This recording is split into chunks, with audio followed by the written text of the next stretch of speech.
Hey guys, this is Mike and welcome to the Cool Factor. LEGO Summer 2020 Star Wars finally is unveiled.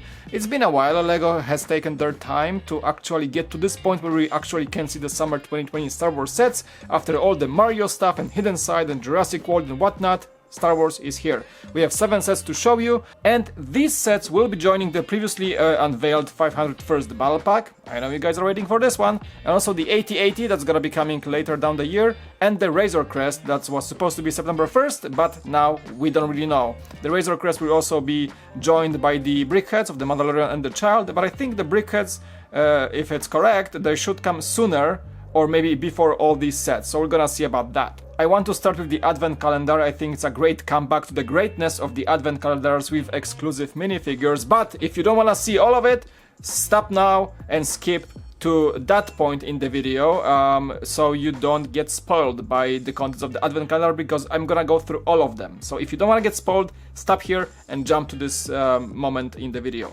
Thank you.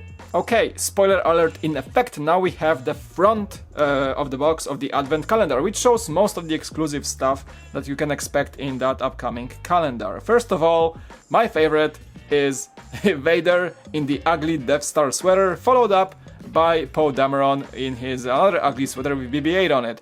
Now at this point, I certainly would love to have a full series of Star Wars characters in different colored and patterned ugly Christmas sweaters. Please make it happen. So these minifigures too alone, I think, are worth it for the Advent Calendar itself. I think it's got a great comeback to those pigs.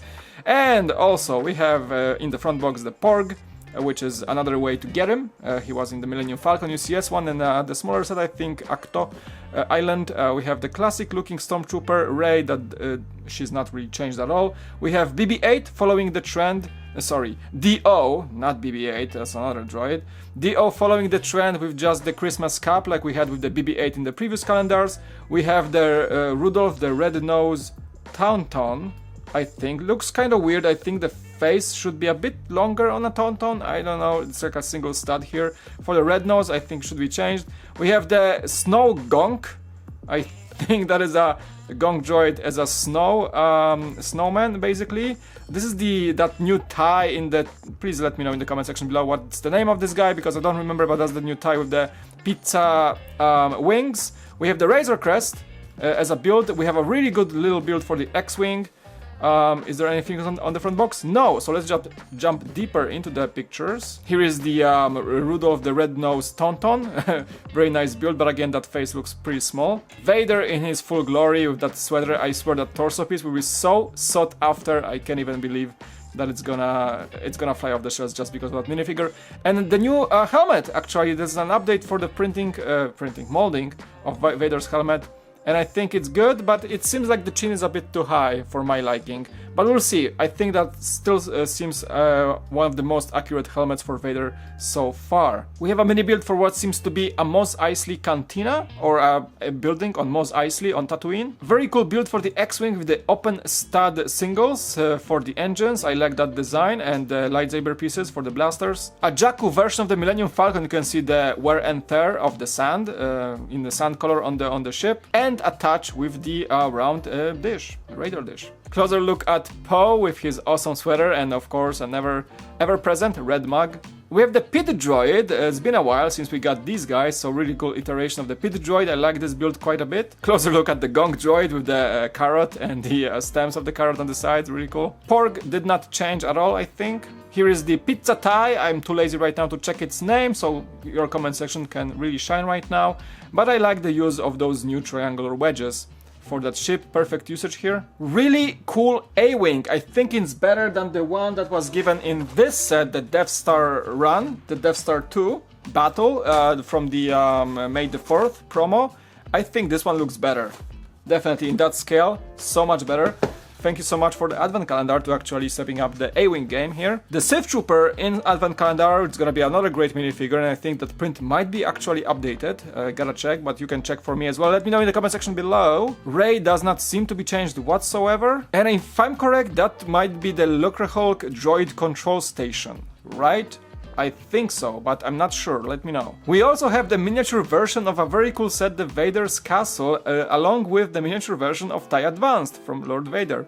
Pretty cool addition, I gotta say, for Advent Calendar. And also there is a mini Snowspeeder. So some ships, some minifigures, a good mix of everything. Closer look at the Razor Crest mini build, I like it as well. And the back of the box shows you basically what we've been missing in the front of the box. So the Advent Calendar kind of spoils itself as usual on the box. So next we have the 75281 Anakin Jedi Interceptor with 284 pieces for the price tag of $30. We have Anakin Skywalker and R2-D2. I don't think Anakin really changed from the previous version of this minifigure. Yeah, I think he might have a slightly updated print with those damaged elements of the shirt, but that's about it. I don't think there's anything else here to notice. We have the print for the Republic logo, we have some stickers in the back as well, and that canopy I think was used previously, so this design is very similar. So, and kind of like a remake of this set, I would say, in a way. The 75283 Armored Assault Tank, AAT, many of you are waiting for this set for many reasons. First of all,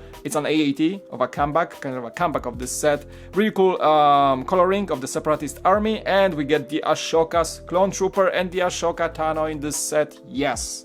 So that's gonna be a big reason to buy it for sure. 286 pieces of a set with great minifigures of Ashoka and the Trooper. Droids come in camo. The turret holds the spot for the commander of the tank, and in this shot you can see there is the space for the driver as well. So I like this design, I think it's cool. I don't think it's very accurate to the real thing, but hey, it's been a while since we got the AAT, so kudos for that. Here we have the 75284 Knights of Ren transport ship.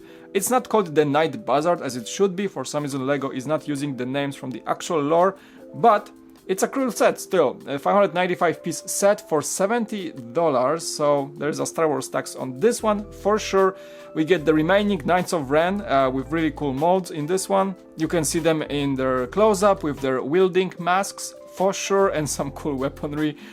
Comeback of the good weaponry in LEGO, I guess. And the Rey, I think, comes standard with no changes whatsoever to that character. The Knight Buzzard has some storage space in this hatch right here, has the seat for the gunner / commander of the ship. Of course, the ship itself is much bigger than the LEGO form, but this is a much downscale version to make it more playable. For me, it looks like a speeder in this scale. It's more like a playset that's way too undersized in my opinion, especially for the pricing. So that might be me, but still the overall general design of the ship looks pretty dope. Here's the shot from the back, so you can see it uses hydraulics, whatnot. So really reminds me, especially with that driver in their seat, reminds me of sort of a speeder. If you don't know what the thing is in the movie, you will think that this is sort of a speeder build.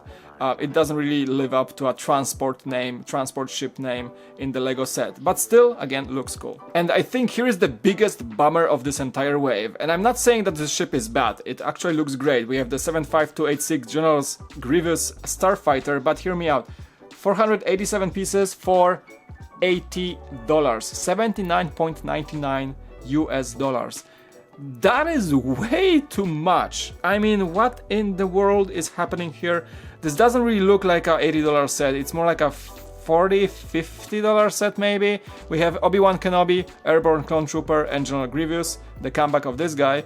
I think every time a Grievous appears in the set, the price just goes through the roof. What is the point here? The Trooper is cool, I give you that. The Trooper is cool, it has cool printing.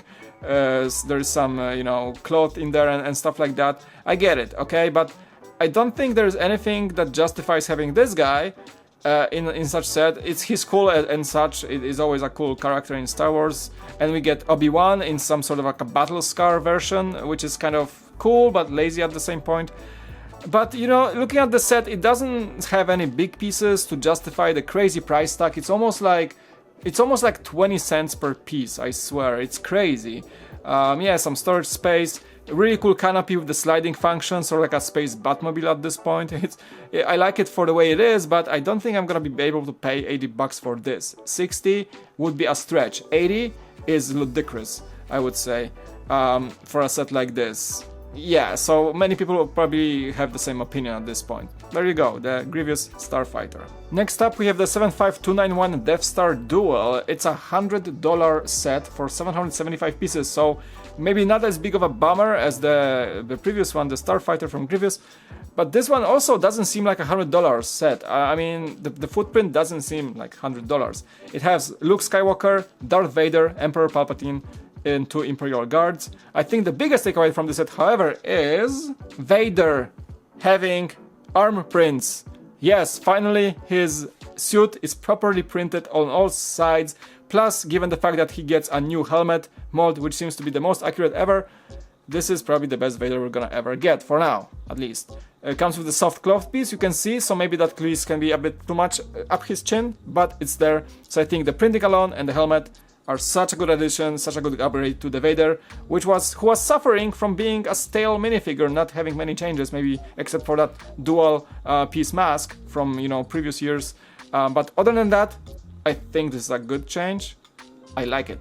Luke in the Return of the Jedi outfit, of course, with the hair mold that looks like it's from 1995, at least from the very beginnings of Star Wars, 1998 that is. Yeah, it looks very old school of a hair mold. And Palpy, he's actually getting a new hood piece.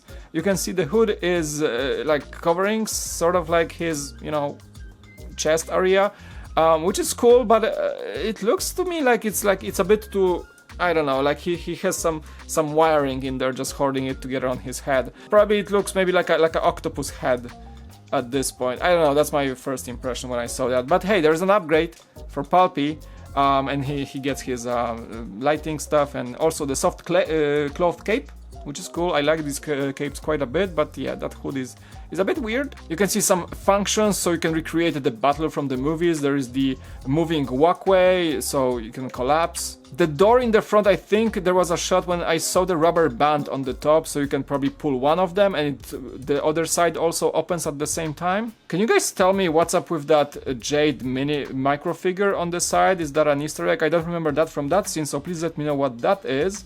Right next to that Royal Guard. And on the other side there is also some sort of a golden thingy.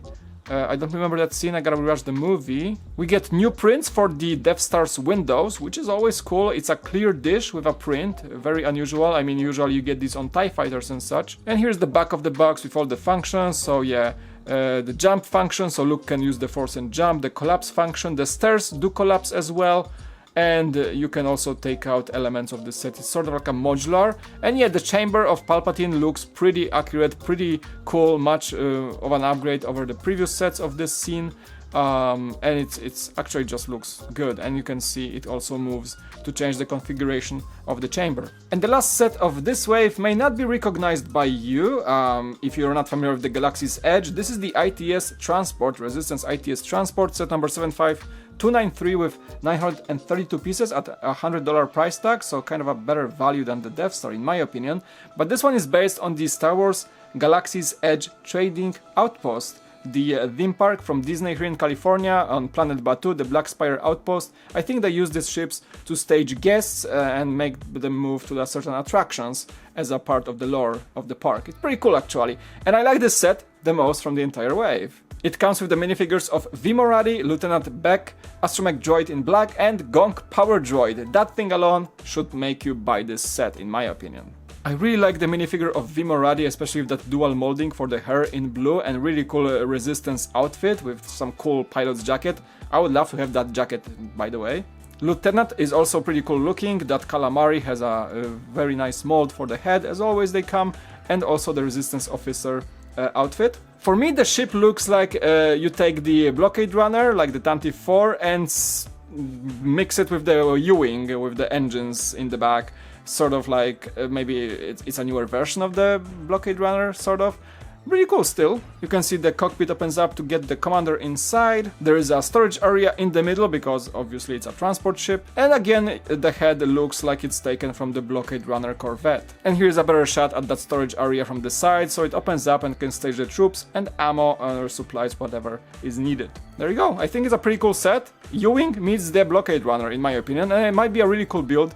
I kind of want it at the same level as the Razor Crest to get it for review at least. Alright, and that's it for this wave. I hope you guys enjoyed this lengthy, in-depth look at the pictures. Again, that's not all the sets. The AT-80, the Razor Crest, and the 501st Battle Pack are also included in that wave, but we covered them before, so all the pictures can be found on many websites like brickset.com. Check them out. You will find all the high quality pictures. Thank you so much for watching this longer video. I hope you guys enjoyed this mini analysis, not so mini, of the Star Wars Summer 2020. Strong wave for sure, some sets very good, some sets crazily overpriced, like that Grievous Starfighter. I don't know what they were thinking, but here we are. The price is really 80 bucks for this one. Alright guys, thank you so much for watching, and I hope to see you in the next video, and maybe when I'm gonna actually be opening that advent calendar, because I think that's the first thing I want with the exclusive minifigures. Alright, thank you so much for watching. I'll see you in the next one. Bye. 75 blah blah. So many numbers. Brickheads for blah. And these sets will be blah. Snap, snap, snap, snappity, snap, snappity, snap, snap, snap, snap, snap. Check, check, check. Oh my god, this video took longer than I thought. Jeez, mini movies. Okay, bye.